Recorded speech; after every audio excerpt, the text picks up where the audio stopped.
Hey, I'm Kirsten, Sobriety Bestie. Welcome back to my channel. If you are new, would love to have you here. Go ahead and subscribe, hit that bell to get notifications. I'm here to help you on the journey to feeling good sober, and this video specifically is about meditating. How do you meditate? What if you don't want to meditate and someone tells you to meditate, or you think you're supposed to meditate, but it feels like it's impossible because your mind is racing because you're in early sobriety, and like, how are you even supposed to do it? That's how I felt in the beginning. Like, my mind was racing so fast. I had so many thoughts and it felt like near impossible to meditate.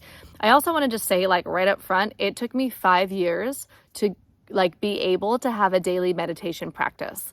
Like, when I got sober, I wanted to meditate daily. Well, I didn't want to meditate daily at first, but it was suggested to me to meditate. That would be helpful. And when I started meditating, I thought it would be kind of cool or good, or it would help me out and help my neuroplasticity, my brain changing. It helped me feel good. If I meditated regularly, that would be helpful. But it took me like legit 5 years in order to, for whatever reason, I had like some kind of block on it. But in order to be able to every day without fail, sit down and set the timer and do the meditation, it took me 5 years. And I still use the timer. And the reason why is because then I don't have to worry about when it's over or think about when it's over or even decide when it's over. I set a timer. 13 years later, I still set a timer every time I meditate, just about, right? And so when I was new and I was first starting to meditate, I set a timer for 2 minutes. It seemed near impossible to meditate for 2 minutes. So if that's where you're at right now, like, I totally get it. And it does get better, easier, like less difficult over time. Our brains change over time. So we become a different person over time. So it's a different person that's meditating for 5 minutes or 10 minutes or 20 minutes or 1 week or whatever, right? Than the one that's trying to figure out how to meditate for 2 minutes, just like any task. Just like learning how to walk when we're a baby. We don't start off running, we start off crawling and then standing and then, and then walking and then running. And so the same is true with anything. So for meditating, what I did, I literally set a timer for 2 minutes on my phone, and I sat down on a cushion on the ground, and my rule was I can't stand up. Like, I could certainly open my eyes, that was allowed, and quite often, and maybe let me know in the comments if you've done this. So I would open my eyes and look at the timer and be like, is 2 minutes done yet? I'm like, man, it's not. This is the longest 2 minutes of my life. So it was really difficult to sit for 2 minutes. And then it was like, then I'd go to 3 minutes, and then I moved up to 5 minutes. But at first I just started with 2 minutes, and eventually I could keep my eyes closed the entire time and let the timer alert me it was over instead of like open my eyes and look at the timer. And then I went to 3 and then to 5 and then to 10. I was really into meditating for 11 minutes for a while. I do it for 20 now. Like, every morning I like to set my timer for 20 minutes and meditate for 20 minutes. I like to, maybe I'm weird, maybe you do this too, I like to drink some coffee before I meditate. I feel like when I first wake up, I'm sleepy. So for me, for my brain, my neurology, I like to drink a little bit of coffee, set the timer for 20 minutes, like I drink like half my coffee, set my timer for 20 minutes, close my eyes, and I just focus on my breath. Sometimes I'm thinking a lot and I'm into it and I let it go and I let myself like do the think-a-tate. Other times I just come back to my breath.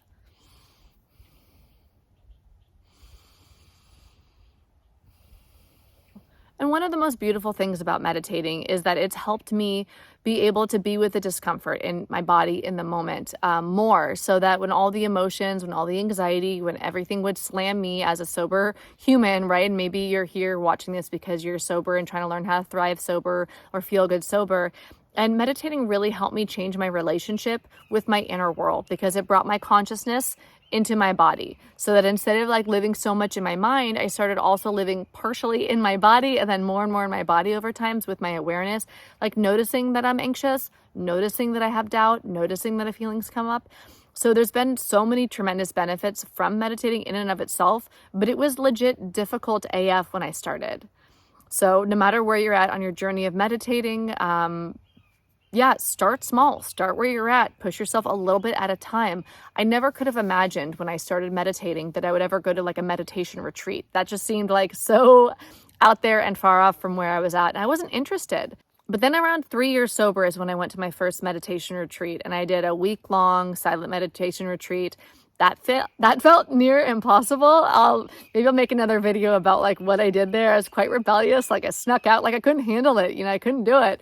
So if you're like a rebellious meditator like me, where you try it, but you like have weird rules, like just don't stand, you can open your eyes while you meditate, right? Go with it. You know, we're training our mind. It's like training a puppy. It's not perfect at first.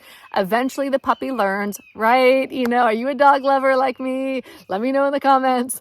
What's your dog's name? Let me know in the comments. I wish we could like post photos of dogs in the comments. That'd be so cool.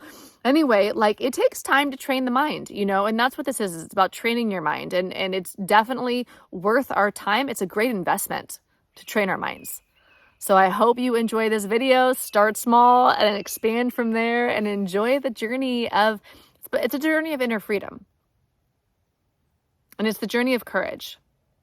It's the journey of being able to have a dream and to achieve it, right? So be able to be uncomfortable as we pursue our dreams. Meditation has really opened up all that stuff for me, because it's really given me a new relationship with my inner world. And that's priceless. That's freedom. That's courage. That's expansion. That's like all the goodness in life, especially as somebody who's sober, right? It's being able to be with the discomfort and to still pursue our dreams. So no matter where you're at on your journey, I wish you much peace and much freedom, and I'll see you in the next video.